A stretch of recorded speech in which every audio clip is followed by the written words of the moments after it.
Hello বন্ধুরা, কেমন আছো সবাই? আশা করছি সবাই ভালো আছো।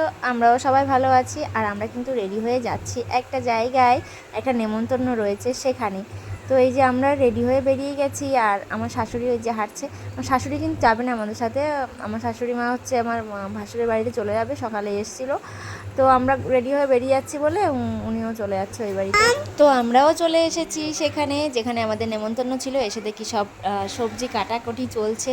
ও, তোমাদেরকে তো বলাই হলো না যে কোথায় এলাম, কিসের জন্য এলাম। আসলে আজকে হচ্ছে আমার বান্ধবীর মেয়ের বার্থডে। তো সেই বার্থডে উপলক্ষে আমাদের সবার নেমন্তন্ন ছিল, তো সেই কারণে চলে এলাম। এক সপ্তাহ আগে গিয়ে বান্ধবী বাড়িতে গিয়ে নেমন্তন্ন করে এসেছিল। তো তার থেকে বড় কথা, আমার ছোটোবেলার বান্ধবী, সে যদি বলে আমি কি না করতে পারি। তো এই যে দেখো, আমার বান্ধবী রান্না করছে সকালবেলা, মানে সকালে রান্না করে রাখছে, দুপুরবেলা আমরা সবাই খাবো। আমরা যেহেতু বাড়ি থেকে খেয়ে এসেছি সকালে, আর আমার মেয়েটাকে আমি ঘরে রেখে বাইরে গেছিলাম।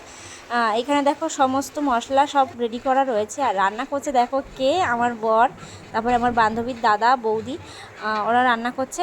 তো রান্নার দায়িত্ব কিন্তু ওদের, সেই কারণে আমাদের সকাল সকাল আসা। যদি রান্নার দায়িত্বটা না থাকতো তাহলে সকাল সকাল আসতাম না। তো এদিকে আবার ভিডিওও চলছে। আজকের মেনু ছিল কিন্তু মুড়িঘণ্ট, আর হচ্ছে রুই মাছ, আলু, মাংস, তারপরে চাটনি, পাঁপড়, মিষ্টি, এগুলো। তো যেহেতু আমরা বাঙালি, সেই জন্য বাঙালি খাবার। আর ওইদিকে দেখো মাংসতে কিন্তু দই মেশাচ্ছে আমার বর। টক দইটা মাখিয়ে কিছুক্ষণ রাখতে হবে, সেই কারণে আগের থেকে টক দইটা মাখিয়ে রাখছে। তো এদিকে কিন্তু রান্না হচ্ছে মাছের তরকারি, আর মাছের তরকারি রান্না করছে দাদা। আমার বর হেল্প করছিল। ও মানে সারা দিন কিন্তু ওরা প্রচুর কাজ করেছে, দাদা, আমার বর, বৌদি, তিনজনই প্রচুর কাজ করে। সেই সকাল 11:30 12টা থেকে রান্না শুরু হয়েছে, আর রাত প্রায় 8টা 8:30 বেজে গেছে রান্না শেষ হতে হতে। তো এই কটা মানুষ ততক্ষণ দাঁড়িয়ে দাঁড়িয়ে রান্না করছে। আর যেমন গরম তেমন মানে হাওয়াও ছিল না, এত গরম পড়ছে। তো আমার বান্ধবী মাঝে মাঝে গিয়ে একটু আবার দেখছিল কি হচ্ছে কি না হচ্ছে। তারপরে দেখো এরা দুজন আবার কি কথা বললো। আসলে তরকারিতে যেটা দিচ্ছে ওটার মধ্যে একটু কালো মতো কি পড়েছিল সেটাই দেখছিল। তো তারপরে এই যে সবাই যেহেতু রান্না করছে, গরমের মধ্যে একটু লস্যি বানাচ্ছে দিদি, মানে আমার বান্ধবীর দিদি লস্যি বানাচ্ছে। তো লস্যিটা কিন্তু খুব সুন্দর হয়েছিল, সেটা তোমাদের সাথে শেয়ার করা হয়নি খাওয়াটা।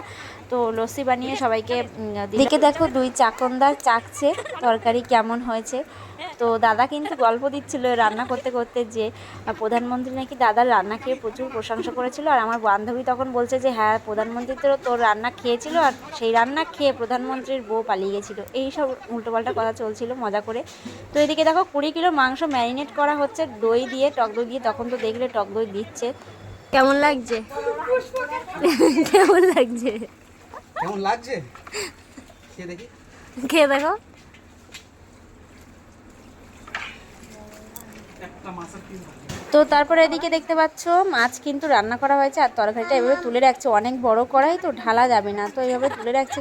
কিন্তু এর মধ্যে অনেকগুলো মাছ ভেঙে গেছিলো। তো তারপরে আমরা আবার সবাই মাছগুলো আলাদা করে করে রেখেছিলাম, সেটা তোমাদের সাথে শেয়ার করা হয়নি, মানে সেটা ভিডিও করতে পারিনি আর কি।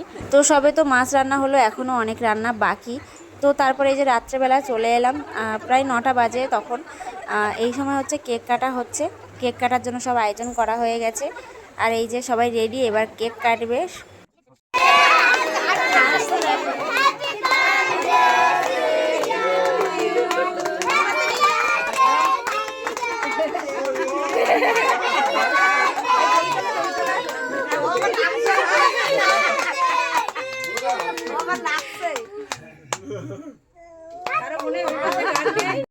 ভালো লাগছে?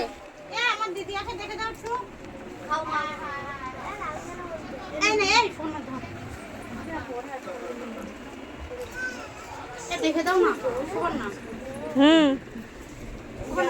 তো কেক কাটার পর চলে এলাম বাইরে। এই যে সবাই খাওয়ার জন্য বসে গেছে। আমরা বাড়ি থেকে বেরোনোর সময় নর্মাল জামা কাপড় পরে গেছিলাম, কিন্তু ওখানে গিয়ে আবার শাড়ি টাড়ি পরে আবার একটু সাজগুজু করেছিলাম, কিন্তু সেটা আর ভিডিওতে নেওয়া হয়নি। আমি আবার সাজগুজু করার পরে কিন্তু এত গরম লাগছিল, সব ড্রেস চেঞ্জ করে আবার আগে যা পরেছিলাম সেটাই পরেছি।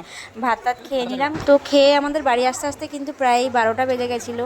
তো এই ছিল আজকের ব্লগ। তো জন্মদিনের ব্লগটা তোমাদের কেমন লাগলো অবশ্যই কমেন্ট করে জানিয়ে দিও, আর ভালো লাগলে একটা লাইক করে দিও। দেখা হচ্ছে নেক্সট কোনো ভিডিওতে। সবাই ভালো থাকো, সুস্থ থাকো, টাটা।